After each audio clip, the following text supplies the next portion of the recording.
welcome to the live. Welcome to the live. Dun dun dun dun dun.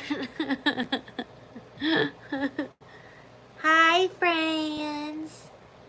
Hi, friends. Let's see who joins. Get on the floor. I just learned that jalapeno honey is a thing. So there's that. We got that going for us.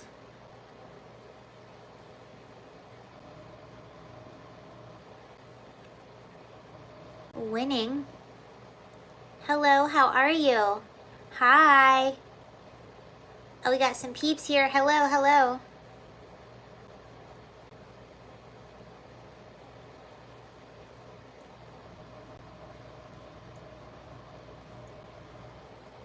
Hi, how are you? Welcome to the live. Wait, what the heck is going on here? States in Iran. What is this? Tucker, we don't attack you for your views. You attack us for our duplicity. Hi, how are you? Welcome to the live.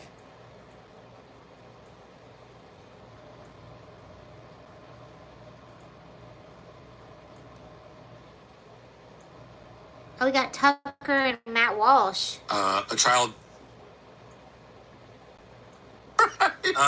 child being in foster care is far from an ideal scenario. It's very, very sad.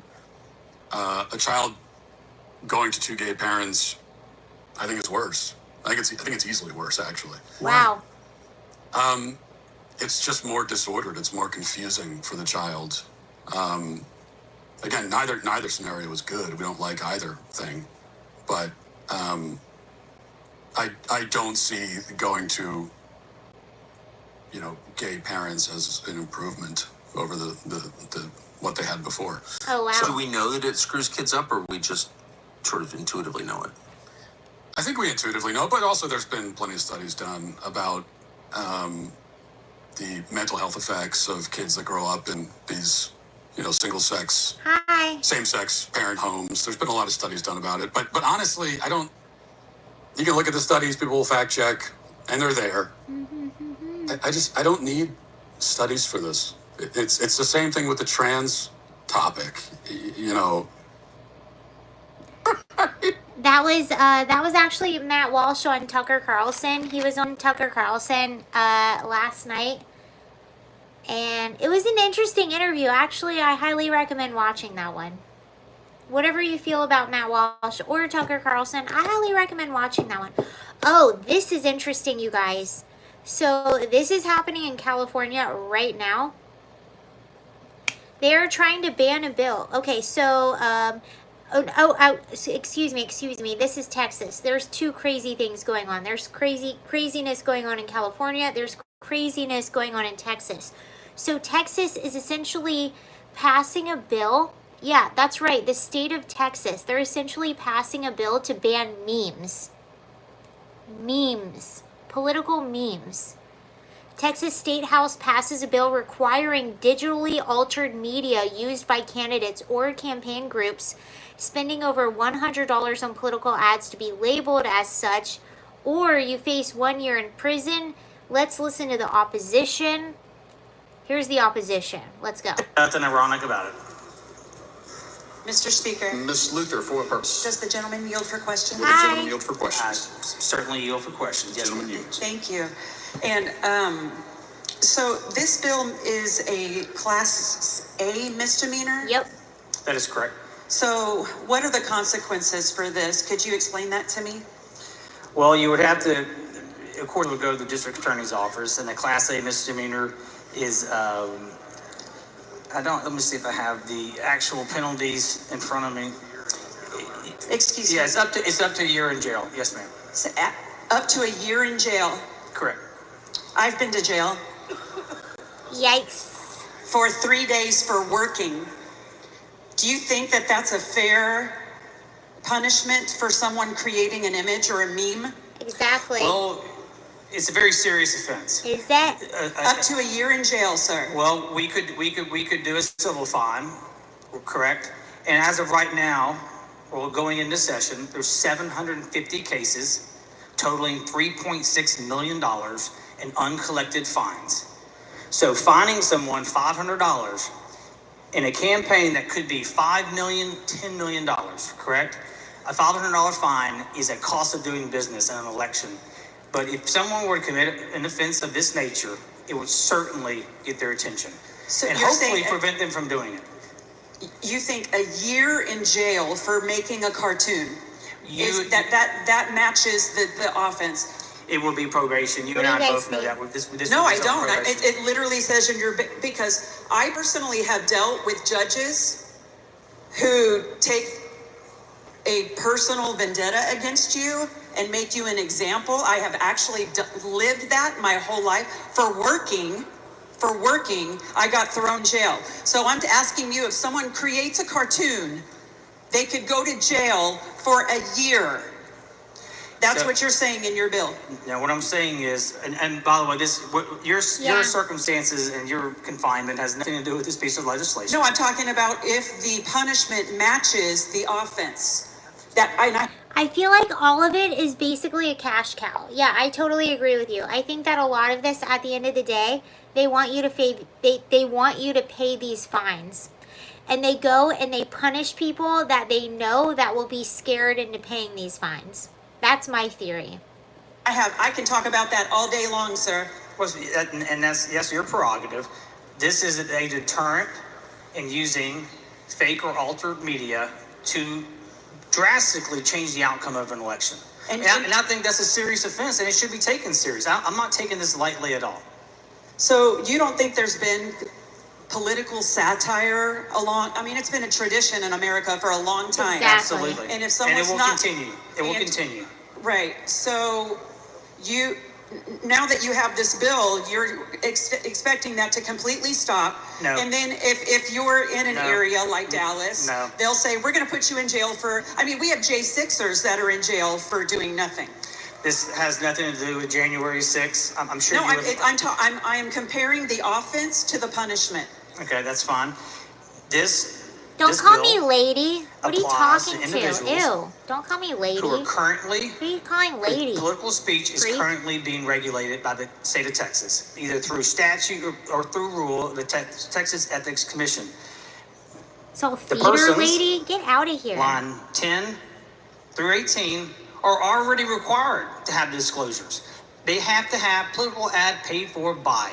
That's the same universe Get that some is currently respect. being regulated, that is being regulated in this bill. No new individual, no new person is being brought in to HB 366. I'm sorry. I get sick and tired of people and how they talk to you on here. Don't call me lady or little girl. Get the heck out of here. I just blocked him. I'm sorry.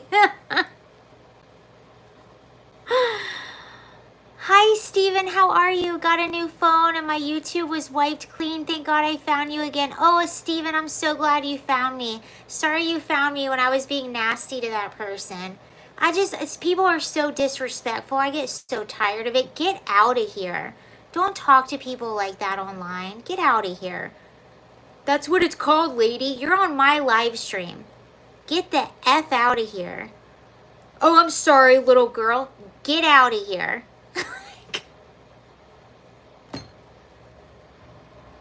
Sorry, guys.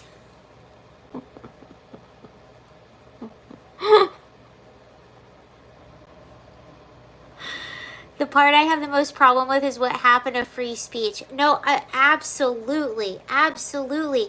And here's what I think it is, and this is what we were saying. I don't know if both of you were logged on when we were talking about this, but that's exactly what we were saying. A lot of this is honestly a money grab, because what's going to happen is they're going to ask for a fine before they charge you with something. So they're going to say, "Oh, well, in order you just pay this fine, and then you won't have to deal with this charge." So they're getting you to pay a fine, and they're going after people they know that will be scared into paying these fines, and they're going after people that they know can actually kind of afford these fines. Not necessarily afford these fines, but they'll figure out a way to pay these fines because they don't want to get in trouble. Thank you. Thank you, Silverman.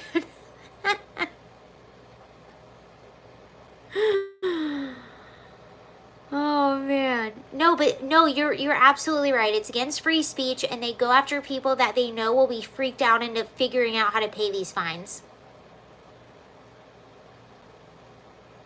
With all due respect, can you show your feet? Oh my gosh. I can't. I can't. Bye. You're done. You're done.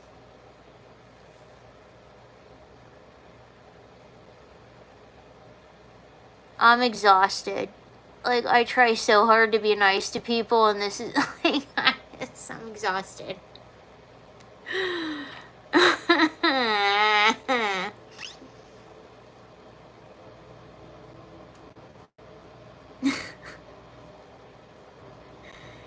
Welcome to my world.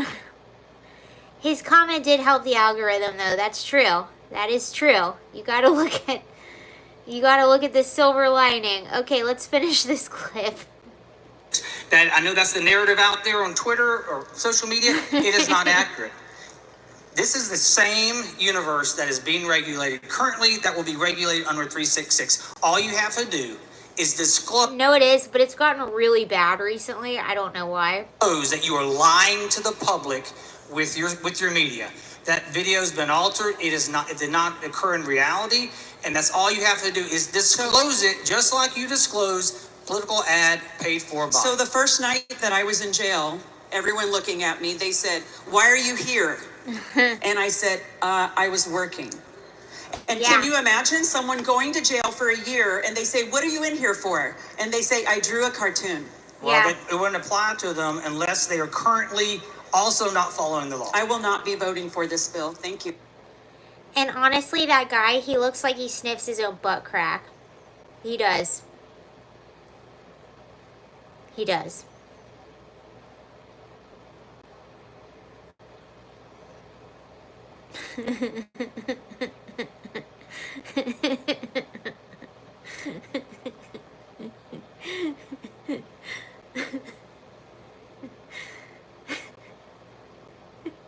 He does. They all do.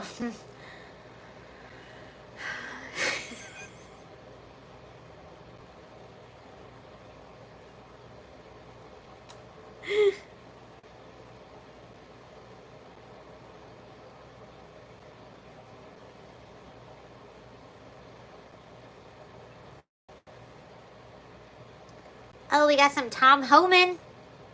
Order just this week threatening to so the president signed an executive order just this week threatening to defund sanctuary cities for their policies.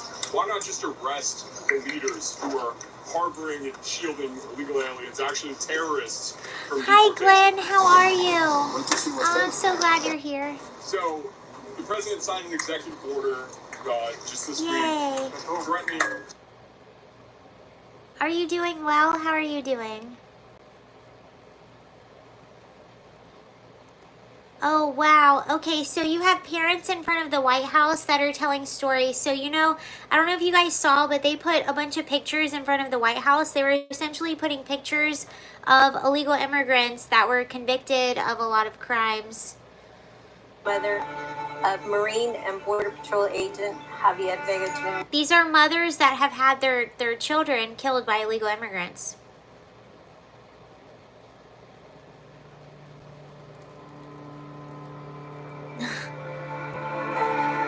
My name's Angie Morphine Vargas, and I'm mother to Ruben Morphine. He was executed in the streets of Salinas in 1990. 34 years later, I could So still cry for sad. him like if it was yesterday. My name is Maria Vera Vega. But that was and a I'm the genius mother move for of sure. Marine and Border Patrol agent Javier For Vega sure. Jr. Our son, who went by Harvey, was murdered August the 3rd, 2014. My name is Chris Odette. I'm an angel father. My daughter Krisha was killed September 12th, 2014 by an illegal alien in Rockwall, Texas. This is my son Ryan and his girlfriend, both poisoned to death by illicit fentanyl. I can't bring my son back, but we are. Oh, that's that fat girl. I don't know if you saw the images of that fat woman that was crying. That was her. Her son was killed by this.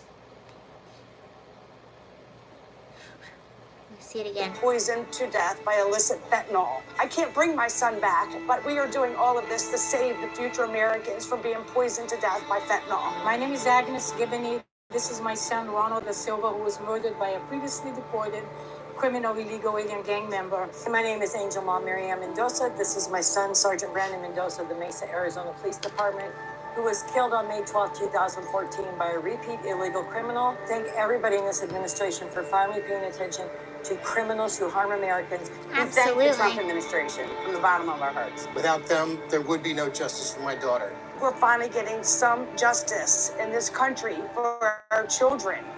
This right here is what should be living here in America. Absolutely. Not criminals that are coming in right now.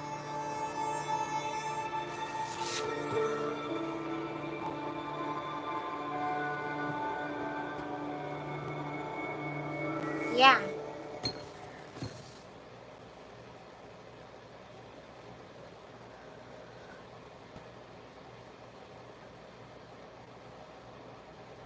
That's what they put right in front of the White House, and those images were right in front of the press tents, so they had to see them.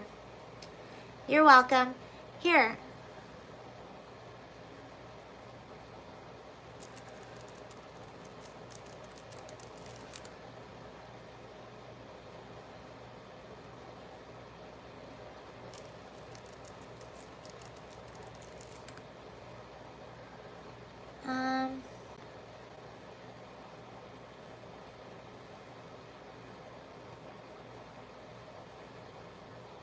Here, I'll show you.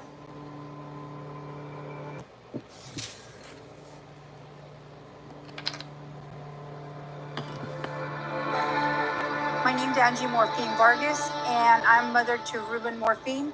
He was executed in the streets of Salinas in 1990. 34 years later, I could still cry for him like if it was yesterday. My name is Maria Vera Vega, and I'm the mother of Marine and Border Patrol agent Javier Vega Jr. Our son, who went by Harvey, was murdered August the 3rd, 2014. My name is Chris Odette. I'm an angel father. My daughter, Krisha, was killed September 12th, 2014 by an illegal alien in Rockwall, Texas. This is my son Ryan and his girlfriend, both poisoned to death by illicit fentanyl. I can't bring my son back, but we are doing all of this to save the future Americans from being poisoned to death by fentanyl. My name is Agnes Giboney. This is my son, Ronald da Silva, who was murdered by a previously deported criminal illegal alien gang member. My name is Angel Mom Miriam Mendoza. This is my son, Sergeant Brandon Mendoza of the Mesa, Arizona Police Department, who was killed on May 12, 2014 by a repeat illegal criminal. Thank everybody in this administration for finally paying attention to criminals who harm Americans. We thank the Trump administration from the bottom of our hearts. Without them, there would be no justice for my daughter. We're finally getting some justice in this country for our children. This right here is what should be living here in America, not criminals that are coming in right now.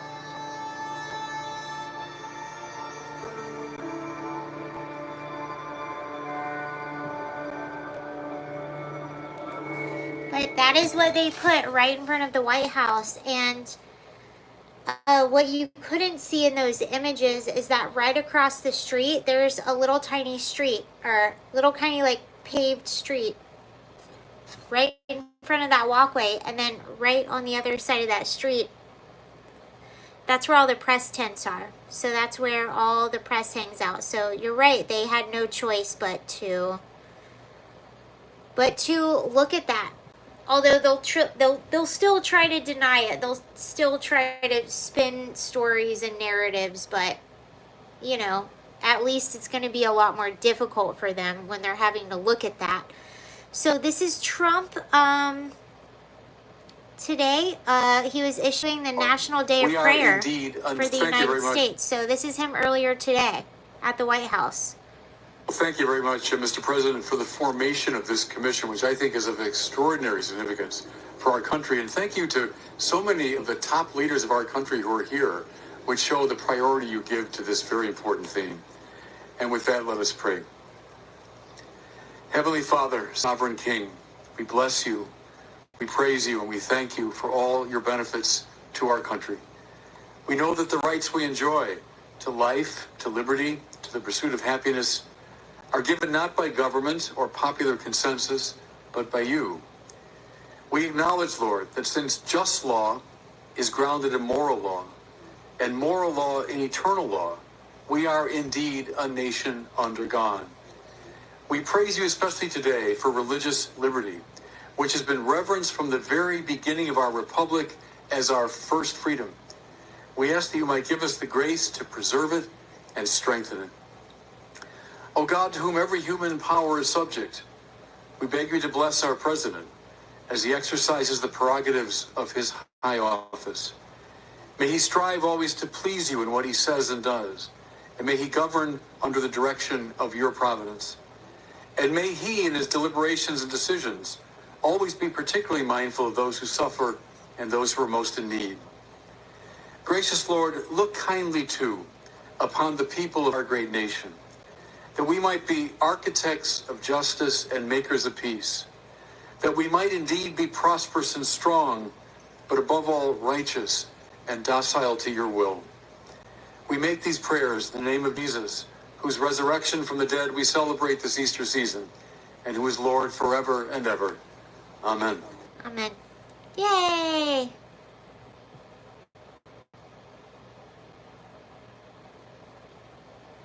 Very cool. So he declared it National Day of Prayer, if you're wondering why all that was happening. Here is Stephen Miller. I love him. Covered it at all. Most of your papers never covered her story when it happened. To the extent that you... Oh, hold on. Hold the phone. Stephen Miller is an absolute masterclass in how to deal with the press. I'm so impressed by this man. He's only 40 years old. It's not that old, but that's not old. Like, it's so impressive. Just a masterclass. He was in the White House press briefing room today. We're going to listen to him. Amen. Thank you. Try to find the full thing.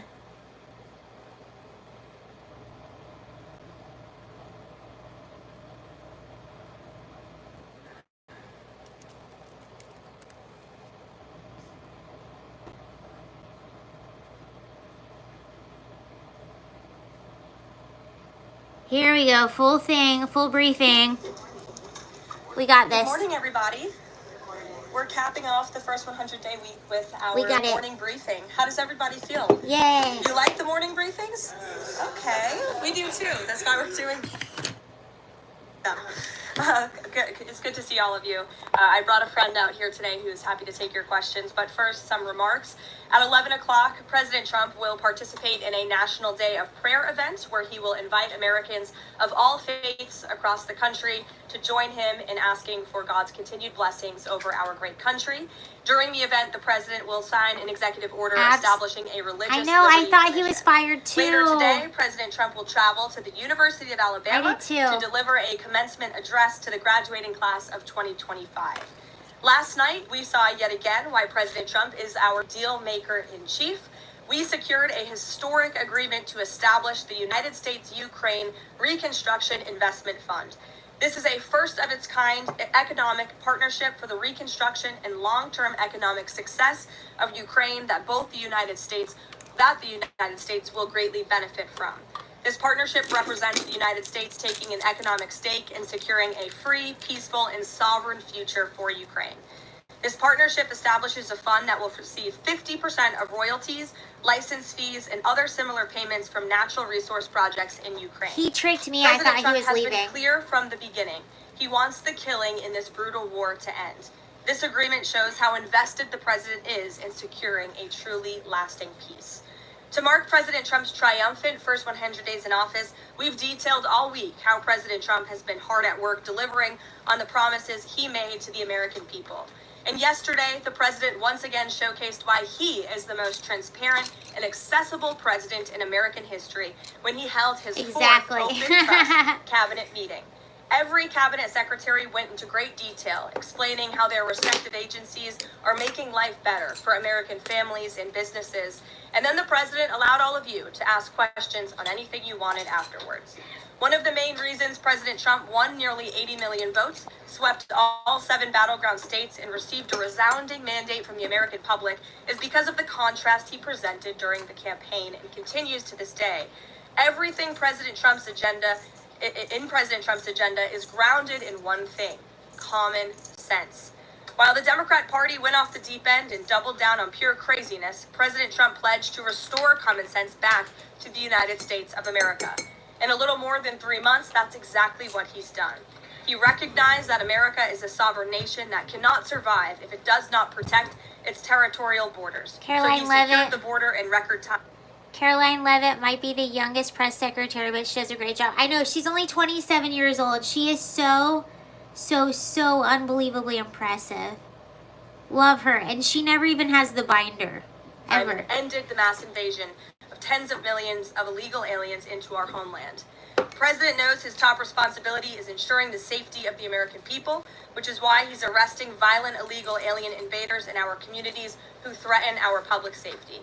And it's unacceptable to President Trump to allow rampant waste, fraud, and abuse of Americans' precious tax dollars, which is why the president championed a historic DOGE effort that saved nearly $200 billion already. President Trump knows America is blessed with an abundance of liquid gold below our feet in the form of fossil fuels. So he ended Joe Biden's reckless war on American energy and is restoring American energy dominance to lower costs and strengthen our national security. President Trump believes Americans should be free to drive whatever car they want. So he ended Joe Biden's disastrous EV mandate and promoted true consumer choice. President Trump stood up for the Constitution's promise of colorblind equality before the law, so he terminated radical DEI preferencing and federal contracting and directed federal agencies to relentlessly combat private sector discrimination. DEI seeks to divide and pit Americans against each other based on immutable characteristics. President Trump put an end to it. In President Trump's America, individual dignity, hard work, and excellence are the only things that will determine if you get ahead. President Trump is a proud free speech champion, which is why he ended Joe Biden's trampling of free speech rights and the federal government's censorship of American speech on online platforms. The president believes college students have a right to speak their minds and go to school safely. Again, common sense. So he took bold action to protect Jewish American students from harassment by... I love her. No, she's amazing. I have a lot of respect for her, and she's younger than me. I have so much respect for her. Pro-Hamas radicals on their campuses. And President Trump knows that America's children are our future, and he'll never stop fighting for them. That's why he ended the radical, un-American indoctrination of children by eliminating support for divisive, radical gender ideology and equity ideology, and why the president protected parents' fundamental rights. And lastly, the president believes in fundamental biology. Isn't that something? And she never has her binder. Like, we had Kayleigh McEnany, who always had her binder, but Caroline never, she took it a step further. She's like, I don't even need a binder. Which is why he made it the official policy of the United States government that there are only 2 sexes, male and female. And yeah, she's got a baby. Yep.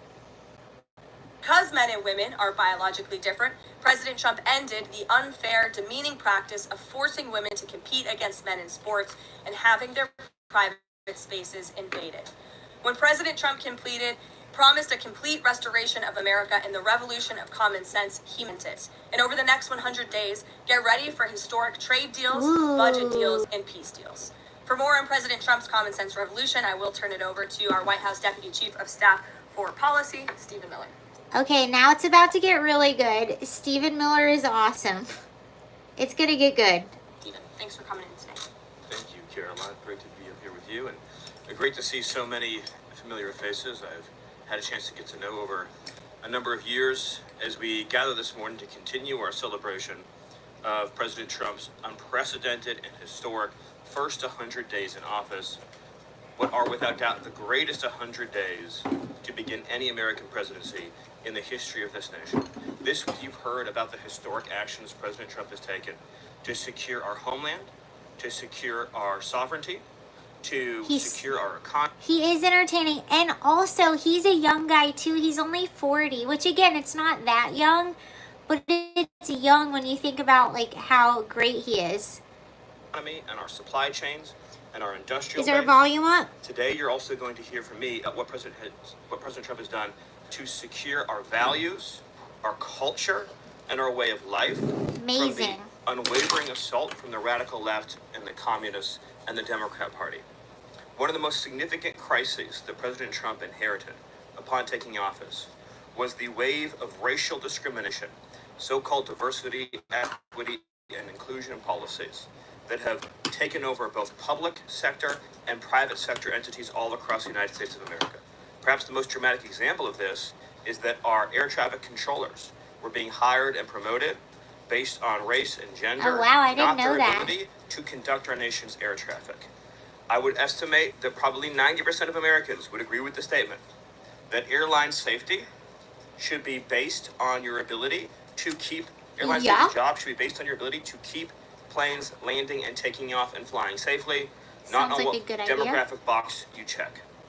President Trump has ended across the entire federal government all hiring, recruiting, retention, promotion, and training based on race and sex. This includes in our law enforcement agencies. So, again, when we took office, even in sensitive law enforcement, national security, and intelligence agencies, we were hiring individuals not on their ability to carry a weapon, not on their ability to keep Americans safe, not on their ability to conduct sensitive intelligence operations, but based upon race and sex.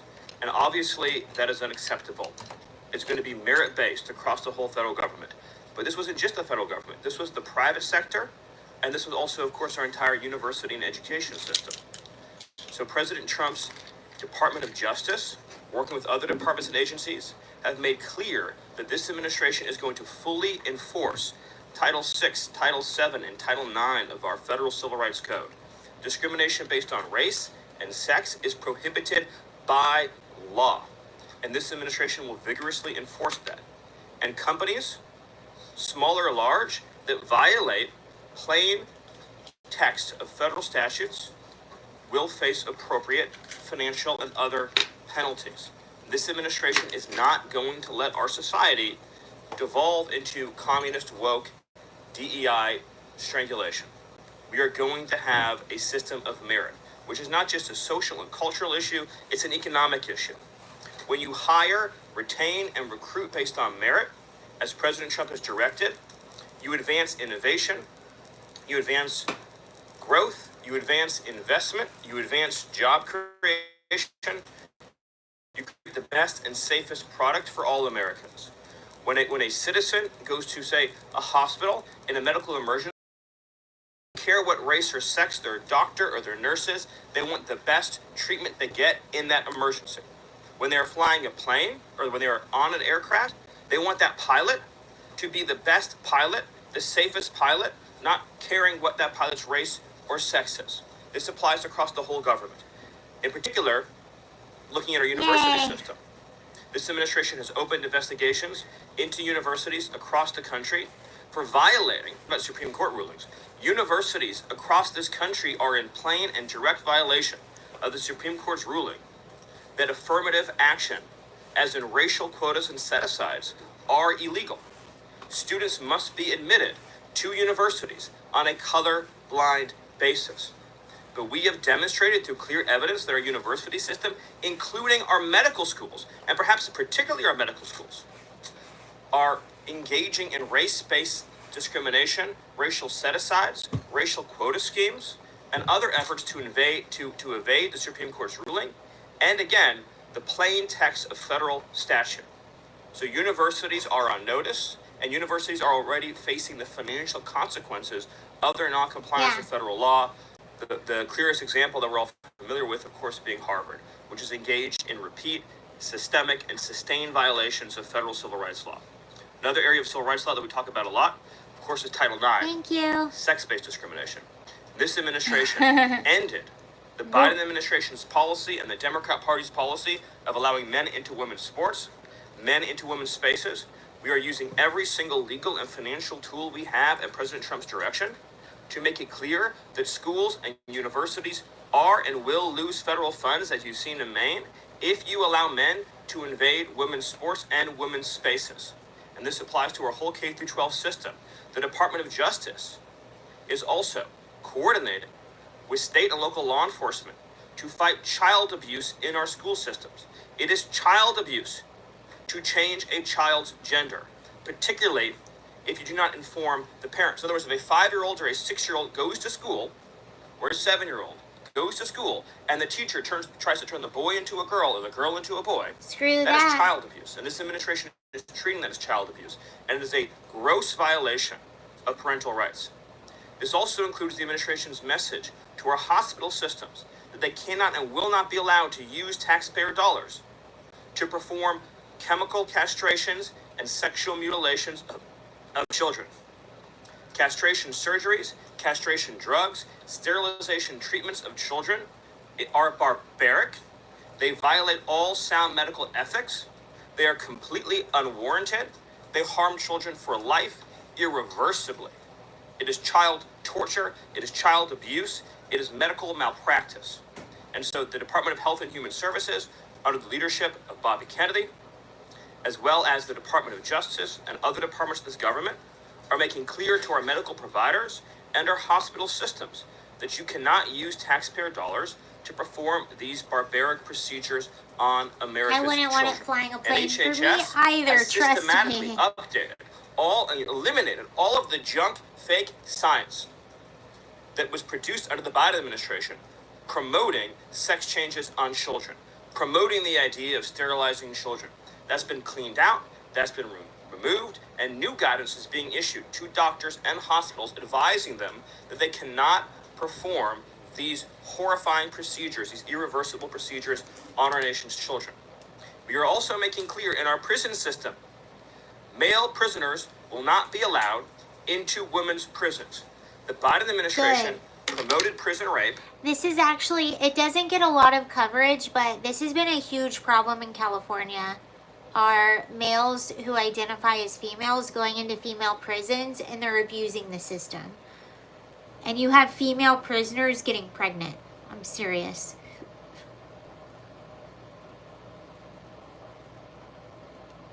By putting men into female prisons.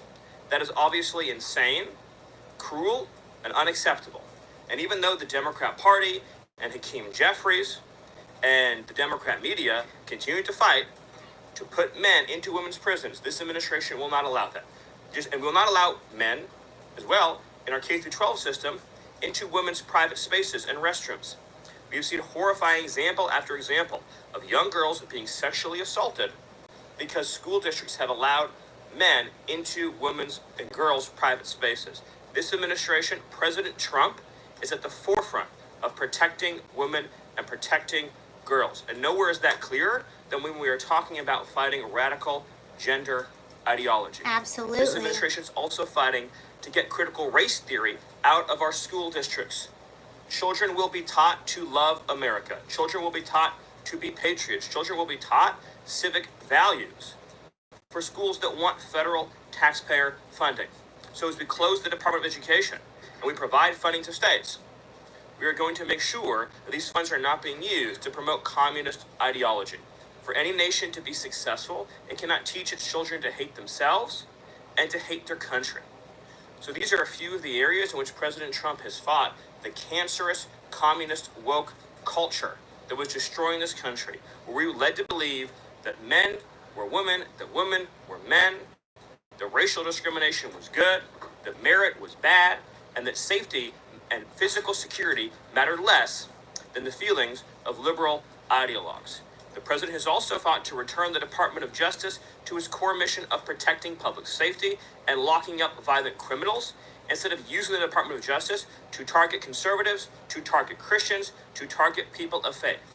The last administration cruelly and shamefully used the power of the Justice Department to go after law-abiding Americans, in particular Trump supporters, conservatives, and Christians. That persecution has ended. The Department of Justice and the FBI are back in the business of going after bad guys, of going after gangs, of going after criminals, and keeping Americans safe. Let me just conclude before taking questions by noting that when you look at the sweep of the first 100 days, every single crisis that has afflicted America for years, sometimes decades, sometimes generations, this president has fought head on. He has taken on every entrenched power structure and system all across this government, this swamp, this town. That includes, of course, the DOGE efforts to slash corrupt, wasteful government spending, graft, and corruption, and to stop billions of taxpayer dollars from going to radical left NGOs. These are left-wing nonprofits that are used to advance illegal immigration, to advance open borders, to advance gender ideology, and to advance all of this insanity that has been turning our country in the wrong direction for so many years. President Trump took head on the trade crisis afflicting this country with the destruction of our manufacturing and industrial base, the shameful betrayal of the American worker by Joe Biden and the globalists that sent all of our supply chains overseas. He took head on the catastrophe of mass, unlimited illegal immigration that was turning us into a failed third world state, and achieved the lowest level of illegal immigration in recorded history without even a close second. He took on the economic crisis afflicting this country by reopening American energy, by defeating inflation, by lowering gas prices, by ending the onslaught and reversing the onslaught of federal regulation, by reopening coal, shale, oil, natural gas, and fighting now for the largest tax cut and reform, and the largest deregulation reform, and the largest energy reform in American history. These are just some of the things that have ushered in the new golden age, along with his fight to restore the peace that we had for 4 years under the previous administration before Joe Biden sunk this planet into bloodshed and war in the Middle East, in Europe, and rising tensions in Asia. Absolutely. President It's Trump, so in nice every to have area of people conflict that around can the actually globe, has been speak. fighting to restore peace, security, stability, harmony. So he inherited an economic catastrophe, a border catastrophe, a public safety catastrophe, and a cultural catastrophe. And in every case, he has reversed those catastrophes and brought America into the new golden age. So I thank you for your time, and I look forward to any questions you have. Awesome. Thank you, Stephen. And as always, we'll start with our new media seat today. Chris Bedford from the Blaze Media. Why don't you kick us off? Thank you very much.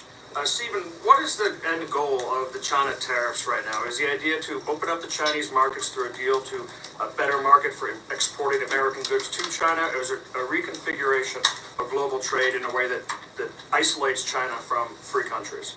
Go.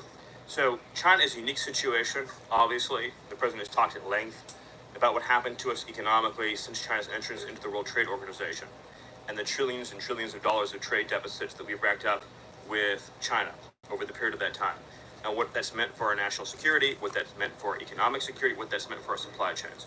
Obviously, right now, the Secretary of the Treasury is in the process of developing a plan that will answer the questions that you're talking about, but the president's goals have been very clear on these points, which is that he is not going to allow China to continue to steal our intellectual property, to continue to illegally dump and subsidize their goods in our markets, to manipulate their currency, to rack up an unsustainable trade deficit.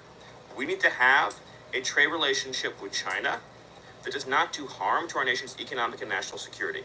And that has to be the guidepost of any objective. At the same time, tariffs will bring significant revenue into this country that will allow us to pursue our dramatic plan of tax cuts and reforms.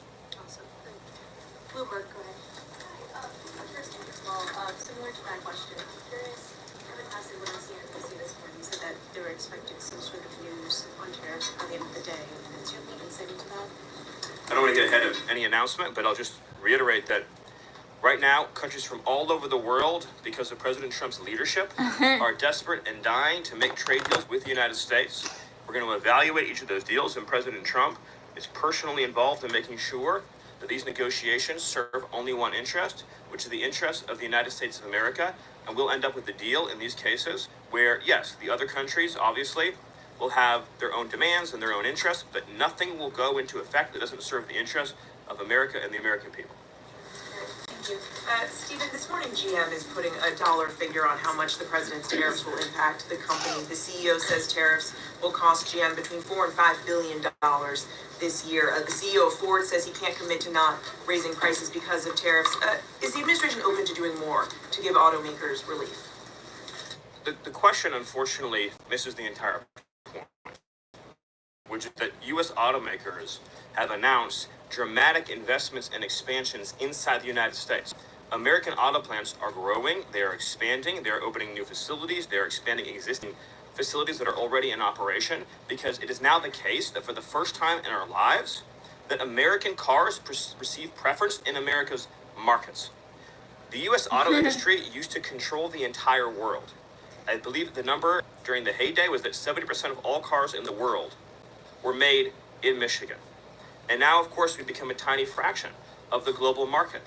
And the reason for that is because the United States opened its markets to every single foreign cheater and every single foreign nation that subsidized its goods on the face of the earth, and their markets have been closed to ours. Japan closed their market to our cars. The entire EU closed their market to our cars. South Korea closed their market to our cars. All of the countries I just mentioned have tens of billions of dollars of annual trade deficits in automobiles with the United States. These are supposedly pure nations, nations that have at least a somewhat equivalent per capita GDP. So it is impossible under the terms of fair trade, if you have two nations with similar per capita GDP, to have such uneven trade flows in automobiles. What the president has done with his car tariff, we have the most desirable market in the world, is if you want to sell cars tariff-free, tax-free to our market, your plant has to operate in the United States. The only alternative to that is to have no U.S. automobile industry whatsoever, which is where this was headed, to be clear.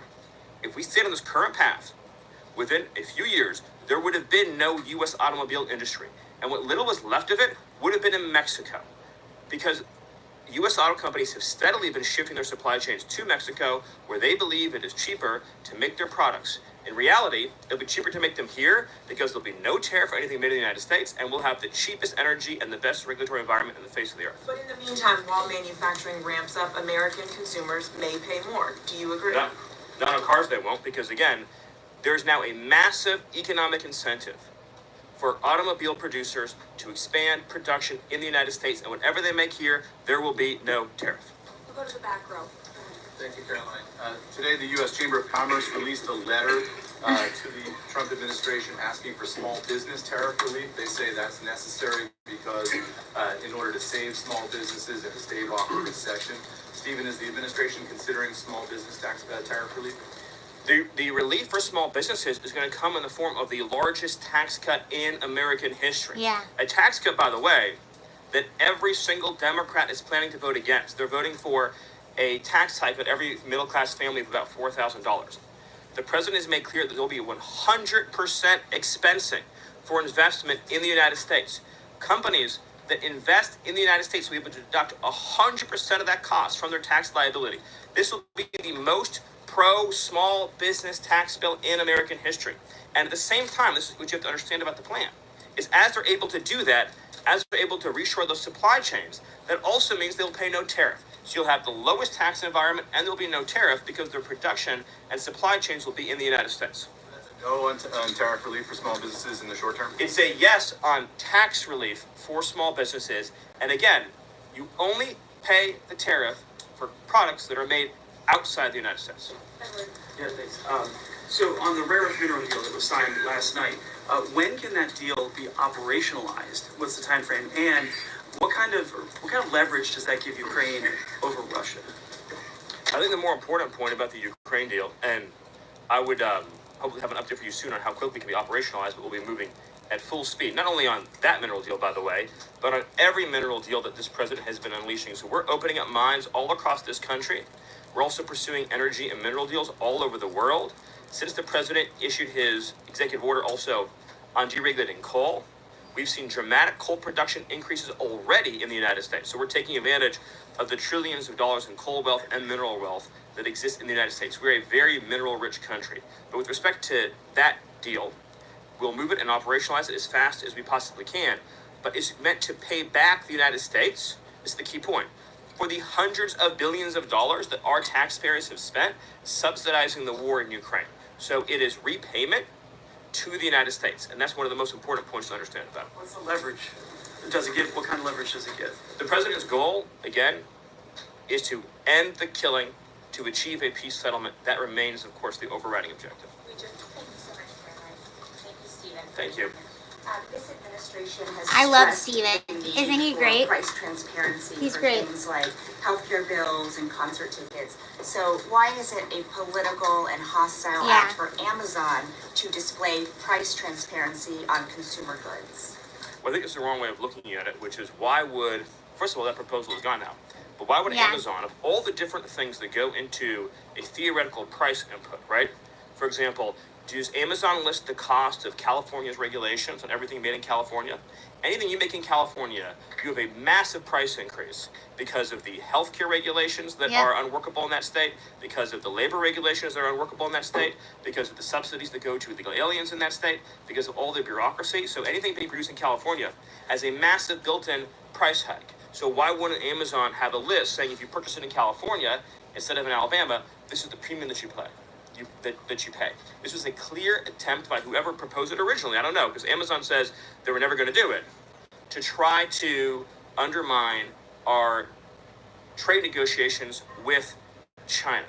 I'll make another important point on this, which is that there's been many complaints about the fact that there are a lot of products that are sold on Amazon that are actually rip-offs of American products that are then stolen by China, and that they take RIP and they put them into products and try to undersell our manufacturer. So to the extent that we are engaged in labeling issues on Amazon, I would say that would be the most significant one to think. This is very true, and you have to be really careful who you order from, because there are companies, they'll make them look like American companies. You think you're ordering from an American company, but you have to double check and make sure where it's coming from. This recently happened to me with a pair of cowboy boots. So if you're ordering something, just double check where exactly it's coming from, because a lot of these Chinese companies, they're making themselves look like American companies, and they're ripping off American companies, and you're ordering something thinking it's coming from an American company, but it's coming from China. So be careful about that. Just making sure we're not undercutting American consumers. One on a bigger question, please. Hi, Duke. The administration is reportedly inquiring about his return. Is that to check a box for compliance, or does President Trump want him back on U.S. soil, or both? So, as Secretary Rubio said yesterday in the cabinet meeting, this administration is not going to publicly discuss the inside details of our foreign policy and negotiations with a foreign country. And in particular, we are not going to allow a district court judge to try to become the Secretary of State. No. Secretary Rubio is the one Stay in your under lane. his leadership and direction at the State Department is managing the day-to-day relationship with El Salvador. Let's just take a moment, number one, to express our gratitude to El Salvador for agreeing to take some of the most dangerous terrorists off of America's streets and to put them into a safe environment where they cannot continue to engage in acts of terrorism or coordination with the Maduro regime. You may have seen recently an FBI assessment that was unclassified that said that the Maduro regime is using and planning to use trained Aragua terrorists to carry out assassination plots on American soil. Now, very few in this room covered that. I'll let you all ask yourselves why you didn't cover it, why your editors didn't assign that story to you. That's something I think you should think about on your own. But this is a earth-shattering piece of news. The Biden administration imported the terrorist army that our own FBI assesses is planning assassination strikes on American soil against critics of the Maduro regime. Those are the terrorists that President Trump is finding and apprehending that our Democrat judges and Democrat activists are trying to keep on U.S. soil. Tren de Aragua has the same legal status as Al-Qaeda and ISIS. MS-13 has the same legal status as Al-Qaeda and ISIS. These are foreign terrorists operating on our soil. And our gratitude to El Salvador for agreeing to take custody of these terrorists is immense. With respect to the case that you mentioned, there's now even been more evidence that has been made public of this person's violent, repeated threats and assaults against his spouse. Someone who had repeated, documented human trafficking and human smuggling offenses. Somebody that has extensively documented membership in MS-13, a terrorist organization, and of course he had MS-13 tattooed on his knuckles. This is a person there was a clear and present danger to the safety of the American people. And it is a sad reflection on the state of our media and many of the outlets represented in this room that you obsessively try to shill for this MS-13 terrorist. Well, no coverage occurred in your papers about any of the Americans that were raped and tortured and murdered by the illegals that Biden was importing into our country. You know, you talk about due process. The Biden administration made the decision to give extensive due process to 2 trained Nicaragua terrorists that were apprehended at the border just a couple years ago. That's exactly what they They did. were 2 gentlemen. They were from Venezuela. They were members of trained Nicaragua. The Biden administration Border Patrol apprehended them and made the decision to provide them with extensive due process, put them onto a program known as supervised release, and put them on ankle monitors. Yep. So that they could go through a lengthy, legal, judicial determination as to whether these legal aliens who had just set foot on U.S. soil might want to live in the United States for the rest of their lives. He's What amazing. was the result of that decision? And he's What only was the result 40. of that choice that was made? Those 2 men kidnapped a young girl named Jocelyn Ungary from her family. Same here. They beat her, they sexually assaulted her, they tortured her, they stripped her, they murdered her, and they dumped her body. Shame. That is what the Biden administration's policy was. Most of your papers never covered her story when it happened. Nope. To the extent that you covered it at all, it was because President Trump forced you to cover it by highlighting it repeatedly over and over again. He had to shame you into covering it. And each and every one of you that sides over and over again with these MS-13 terrorists, to the extent that you have the financial means to do so, you all choose to live in condos or homes or houses as far away from these kinds of gangbangers as you possibly can. If I offered any one of you a rent-free home with no taxes to pay in any of these gang neighborhoods, and I said your neighbors are MS-13 terrorists or Mexican mafia or Sinaloa cartel or trained Nicaragua, I couldn't pay you to live there. But yet you, with your coverage, are trying to force innocent Americans to have these people as their neighbors, and that one day their daughter may be abducted from their home and raped and murdered. So you're not going to get an ounce of sympathy from this administration or President Trump for the terrorists who've invaded our homes and our country. Thank you. Peter, we'll take a couple more questions. A couple questions on DOJ, of course, because that's the topic that you're here to speak about. But I want to ask you one other question about the topic of prices. We heard from the president on this just yesterday, right now, on prices and the risk that there could be some short-term, as he said, shortages. He was referring specifically to dolls. What do you tell Americans right now, Stephen, who say they can't afford to, in the president's words, be patient? Americans who voted for President Trump on his promise that he would lower prices across the board on day one. But he did lower prices across the board on day one. Grocery prices last month went up 0.4%, of course. So I mean, just across the board, not exclusively eggs. Inflation, as you would acknowledge, is down substantially. Gas prices are down substantially. The new GDP report showed a 22% record increase in investment in the United States of America. So all of the, and don't even, egg prices, of course, which was all you guys talked about for a few days, I think are down like 80%. The reality is that we can either surrender economically to China, or we can reclaim and reshore our manufacturing base and our industrial needs. Exactly. It's not just China. In the event of any national emergency, this is the president's first duty as commander-in-chief. In the event of any national emergency, we cannot be reliant on foreign countries for steel, aluminum, energy, technology, any of the essential components that we need to keep this country running. He is fulfilling his duty as commander-in-chief that every president before him had failed to fulfill or even actively betrayed. And despite inheriting all of this, as I mentioned, inflation down, jobs up, and particularly, by the way, jobs for American workers. So for the first time, you look at these jobs reports, the government workers are going down, which artificially, of course, increased previous job totals. Exactly. The employment of non-citizens is going down. The employment of American citizens is exploding. Remember, all the job gains during the Biden administration, so-called gains, on net were for foreign workers. So if you look at the stock of American workers for his whole administration, they lost jobs on net. So if you're an American worker, you lived through 4 years of a Biden depression. That was the economic reality that now the President Trump is rescuing. And again, if you make your product in America, there's no tariff. And as we develop advanced manufacturing techniques, increased AI, increased robotics. It'll be cheaper and cheaper and cheaper to manufacture in America. To be clear, you said that prices have gone down across the board. The president himself acknowledged that on toys you may end up paying, on dolls he was referring to, you may end up paying a little bit more right now. So in terms of... He was making the point that I think almost every American consumer agrees with. If they had a choice between and I'm a parent of young children, you had a choice between a doll from China that might have, say, lead paint in it, that is not as well constructed as a doll made in America that has a higher environmental and regulatory standard and that is made to a higher degree of quality. And those two products are both on Amazon, that yes, you probably would be willing to pay more for a better made American product. But here's the key point. With the tax cuts, the regulation cuts, the energy price decrease, and everything else that President Trump is doing to unleash this era of American prosperity and prevent the road we were on to get off that road of financial ruin and doom, means that it will be cheaper than ever to make and manufacture in America. I think that answers your question. So I'm going to follow one more. Oh, here we go. One more question. Can I ask the Doge question?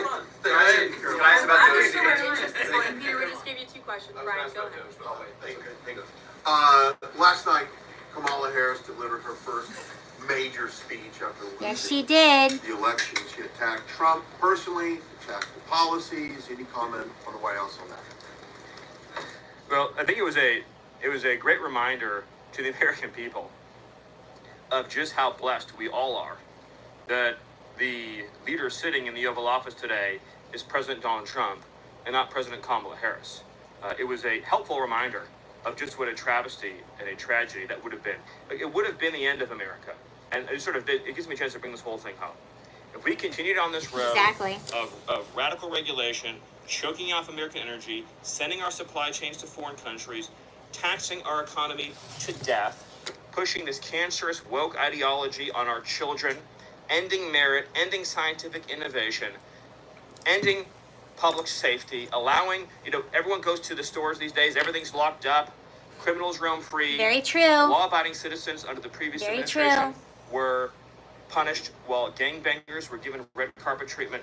Democrats, of course, are still giving gangbangers red carpet treatment. Yeah. And then the border invasion. If those policies had continued, it would have been the end of the American Republic. And the only thing Americans want to hear from Kamala Harris is an apology for joining Joe Biden. Remember, she was the border czar. Joining Joe Biden in aiding and abetting the invasion of our country. And we're never going to stop talking about this because what they did to this country is unforgivable. It is an eternal stain on the Democrat Party. Every day we read another story. Every day we arrest another alien they let into this country who raped a child, who beat a woman within an inch of her life, who murdered a mom, who murdered a dad, who trafficked drugs into this country, who trafficked fentanyl into this country, who are responsible for dead and slaughtered Americans. And I don't know what's broken in the Washington press corps, that none of that moves them emotionally. The only thing that gets them exercised is, do we need to have more trials for terrorist supporters? We need to have more trials for gangbangers. We need to have more trials for illegal alien invaders, even though Congress and the Constitution clearly say that you can expel invaders and illegal aliens quickly, efficiently, and properly. This president has literally saved America, and I could not be prouder. I could not be prouder, as I know Caroline feels the same way, to come every single day to this building where we have a leader sitting in office whose first, last, and every thought is the safety, prosperity, security, and sovereignty of the citizens. That's an important word, people. Citizens of this republic. Thank you all. Thank you. Very cool. Thank you, everyone. And just to add on the Kamala Harris point, I think I speak for everyone at the White House. We encourage Kamala Harris to continue going out and do speaking engagements. You'll hear from the president at 11 o'clock. See you guys later. All right, fabulous. Okay, you all, that's everything I have for you tonight. Thank you for watching. I hope the Supreme Court overrules the activist judges. I hope so too. We'll see what happens, and you have to think for yourself, or you have to think to yourself, who are they working for? Who are these people working for? Because the American public voted in Donald Trump. Most people agree with mass deportations of people that are not in this country legally. So you have to ask yourself, who are these activist judges working for? Who are they representing? Clearly not us. All right, thank you. All right, you guys, I will see you later. I'll see you tomorrow night at 7:30 if you are here. And have a great day. Okay, bye. See ya.